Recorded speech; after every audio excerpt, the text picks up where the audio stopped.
monkey like Fritos. Road monkey like Tab and Mountain Dew.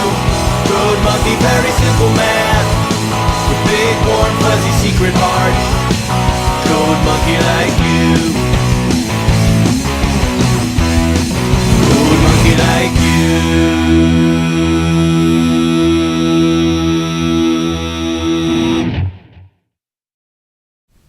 Hey guys, what's up? It's me, the Meteoraptor, and welcome to another episode of the Meteoraptor Reviews. And today, we're in a new location.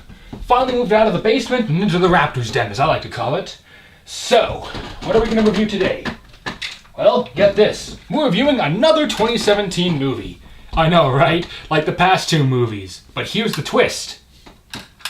They're good. Don't even know why I'm using this, just felt like it. Anyhow, so today we're going to take a look at the newest Marvel movie that came out recently, Spider-Man Homecoming.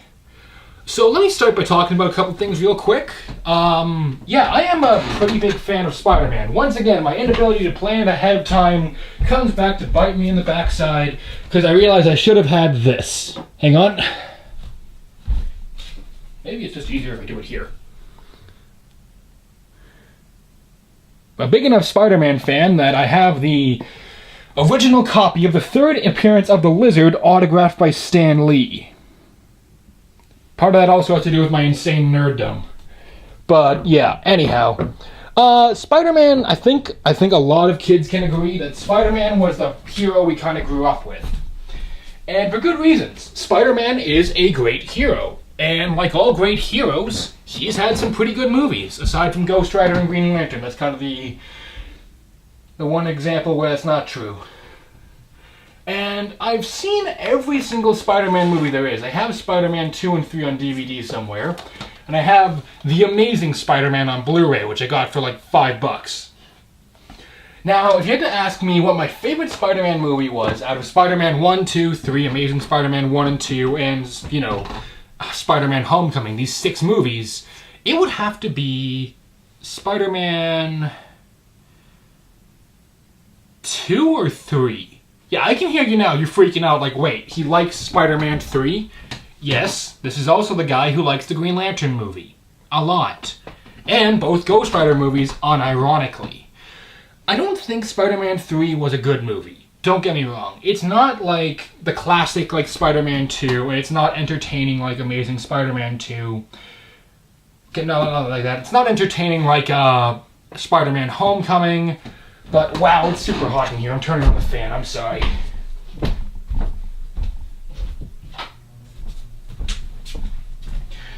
But it is at least entertaining enough. It has some pretty good scenes, to be honest. The subway fight scene, the final fight scene, pretty much all the scenes with Venom. The introduction to Venom is great.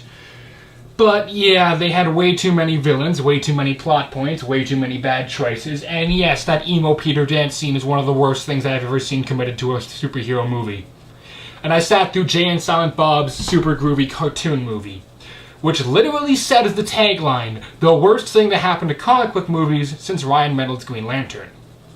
And let's be honest, none of us really want another Spider-Man reboot. Amazing Spider-Man 2 did kill Spider-Man. People really didn't want to see another one.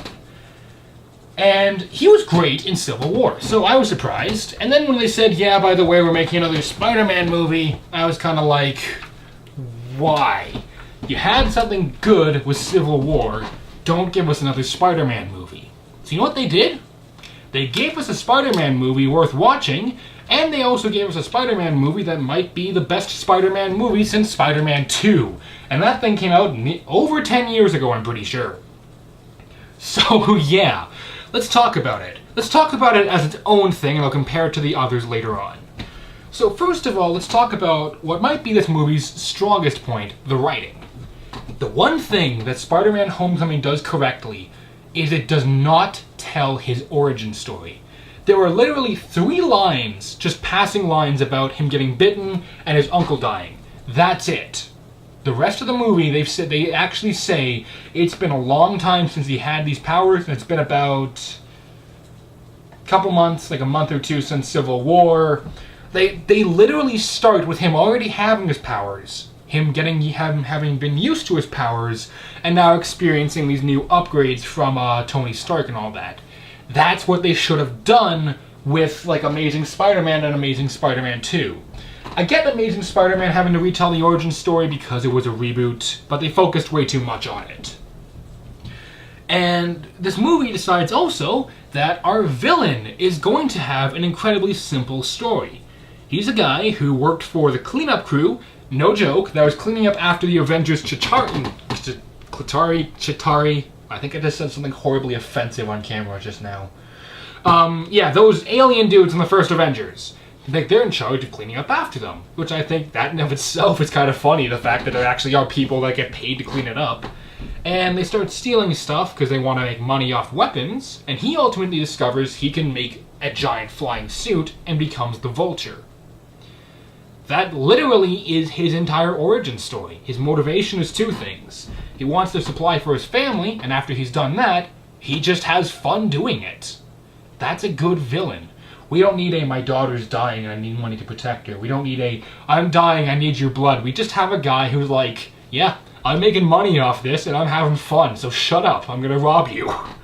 And he's also a good villain because while he does have his very dark moments where he threatens the people like Peter cares for and all that, he also has moments when he's literally just kind of flying around like, whoa, this is awesome! Like he's very human.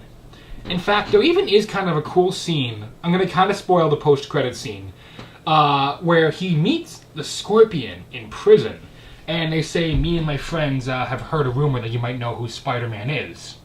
Now, spoiler here, he does find out eventually in the movie that Peter Parker is Spider-Man. It's kind of a cool scene, actually. But, and this surprised me, Vulture, he straight up says, if I knew who he was, he would be dead already. Here's why I think that line is so important. Vulture didn't want Peter to die. Peter saved Vulture's life, and even though he did try and kill him earlier, but now Vulture's like, this guy risked his life to save mine. He should have let me die, but he didn't.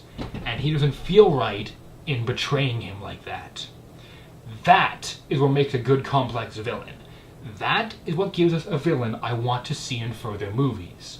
That, I also think that he deserves more screen time, because he has about roughly 15-20 minutes in total of him being Vulture screen time in the whole movie. That's a rough estimate. It's probably far less than that. But he looks awesome. That's more a practical thing down the line. And he's a great villain. He's probably the best villain we have had in any Spider-Man movie. Period. And I'm even counting like Doc Ock, who I thought was a great villain, and I really hope we get to see in another Spider-Man movie. Furthermore, when I heard Iron Man was going to be in this, I was kind of thinking, oh, great. Because I kind of don't like Iron Man. He's kind of a jerk, because of what he did in Civil War and all that. So, I liked him a lot though in this movie, because he's not as much being Iron Man. In fact, he even says, like to Peter, you don't want to be me. You want to be better than me. He's trying to train Peter to be a hero, and also he doesn't want he doesn't want there to be another Iron Man. He wants him to be a better hero. Stark is trying to change, and with the upcoming Infinity War, I've heard rumors that Stark or Captain America will die. I wouldn't be surprised if Stark dies to save Captain America in an attempt to rekindle their friendship. With all the people that they've stopped over the years, I don't think the events of Civil War will truly be the end of their working relationship, of their trust, of their respect, and of their friendship. I swear if anybody comments a My Little Pony joke down in the comments, I will both laugh hysterically and then punch my computer. But this movie, while the writing is pretty solid, we have characters who are really likable. We also have one I wanted to die, Flash, and if he becomes Venom in the Venom movie, I'm not paying to watch it. Frankly, the scene where he gets like publicly embarrassed and all that is the best scene he's in, but he is that super cocky, annoying character, like guy in school that you just want to punch in the face. And when bad things happen to him, you feel good because he deserves it. Ned is a really funny character because he literally says he's the guy in the chair. He's like Microchip from Punisher Warzone. He's essentially the computer nerdy sidekick that every comic character in the 80s and 90s had. They even commented that that's what he is. And he's funny. He's a great guy to be around. I love the new take on Peter Parker. I think Tom Holland really shines as this character. And all the other side characters are great. Everyone has there's some really laugh out loud great lines. Stan Lee has an amazing cameo in this, like he always does. Except for Fan Four Stick, but can you blame him for that? What else? Just so much about this movie is great that it really makes me, what I'm about to say, kind of suck. There are some pretty big problems with this movie. One of them being, well, mainly the pacing. This movie clocks in at almost 2.5 hours. It should have been at most 2 hours. There's a bunch of times where either I wasn't paying attention or I just kind of got up and left to go get a drink or go to the bathroom because I'm like, you know what, this scene is going to be going on for another 8 minutes and I won't miss anything important. And you know what? I didn't miss anything important during those times. I get that they kind of have to have scenes of downtime with him trying to adjust to both Spider-Man and Peter Parker, but at the same time, you could have made those scenes funny. Like, a lot of those scenes are kind of humorless. They're more the slice of life thing. What it could have been is that could have been the funnier moments in the movie. And some of them are, but most of them aren't. Get what I'm saying? Furthermore, some of the logic in this movie doesn't make sense. Like, there's one scene where they're firing off these giant alien-powered weapons, and Spider-Man's able to notice from about 4 miles away. How does no one else notice that, and how does no one report that to the police? Get what I'm saying? Furthermore, Vulture, they don't really show how he made the whole suit. That would have been cool. I want to know how he did it. I want to know why he was still doing it, aside from just it's fun and money, because those are great reasons, but there kind of should have been a little bit more, it felt like. And ultimately, Iron Man really feels like he's just here because they want people to remember that he was in Civil War and there's going to be a new Avengers movie. So, all those problems, though, very easily could have been shot down in pre-production or during production, yet they weren't, and they're still there. So, when you look at the movie through the entire scope, there's a couple things you can just pick off real easy. Those puns, they were dead on arrival. Okay, I'm done making puns, I'm sorry. Okay, I'm sorry, I couldn't resist. But the movie is still great, because you want to know what else is great about this movie? The acting. There was not a single bad actor in the entire movie. There was an actor or two who kind of didn't try as hard as the others, Flash, but Ned, Peter, Aunt May, Iron Man, all of them shine. Tom Holland is my favorite iteration of Peter Parker. He plays him perfectly as both the teen trying to survive as a superhero, and yet also as the guy who's still going through school. And you know what? Michael Keaton was amazing.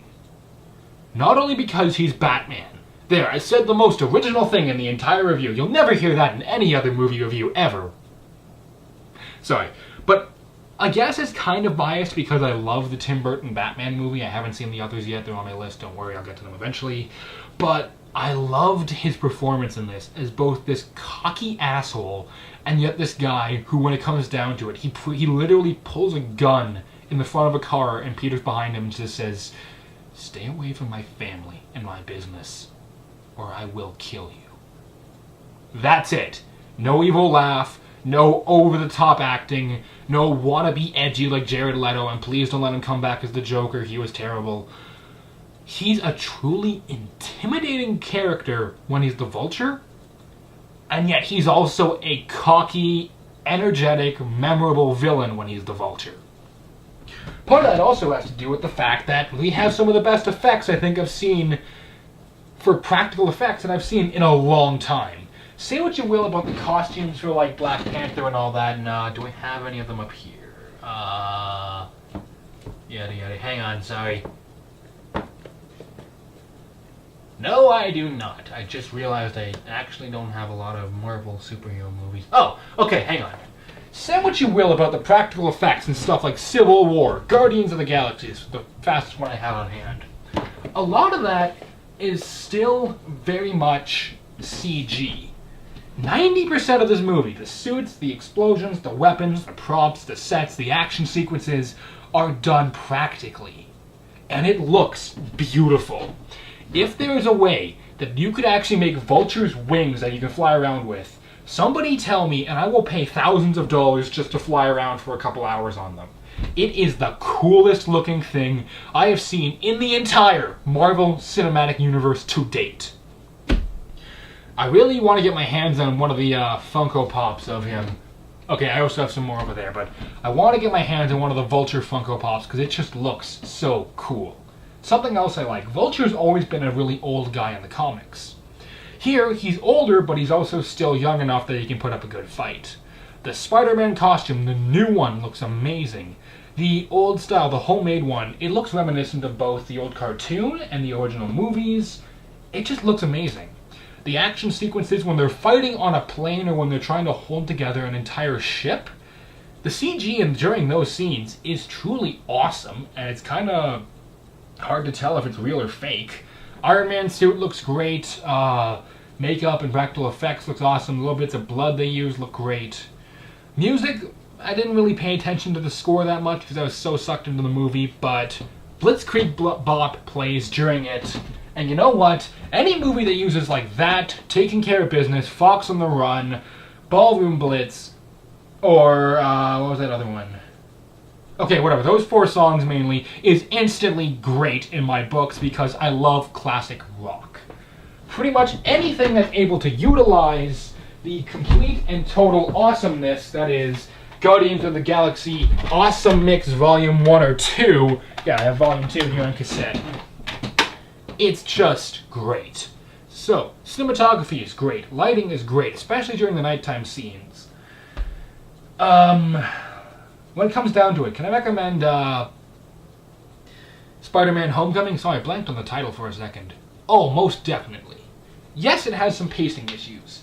Yes, it has annoying characters. Yes, it kind of could have been a lot shorter. And yes, it kind of could have used some punching up in a few scenes. Because of all that, I have to give it 3 Raptor Claws out of 4, but I really want to give it 3.5, so let's give it the 3.15 of a Raptor Claw. It's in between 3 and 3.5, so 3.25 Raptor Claws out of 4. Definitely one of the better movies to come out this year, along with like Wonder Woman. So if you guys are looking for a good superhero movie, Wonder Woman's currently out of theaters, so go check out Spider-Man Homecoming. And that's really all I got to say on the matter. So, with that, guys, thanks for tuning in. Make sure you come back next time, hit the like and subscribe button. And until next time, this is the Meteor Raptor saying keep cool, and I will see all you dino dudes around. Later!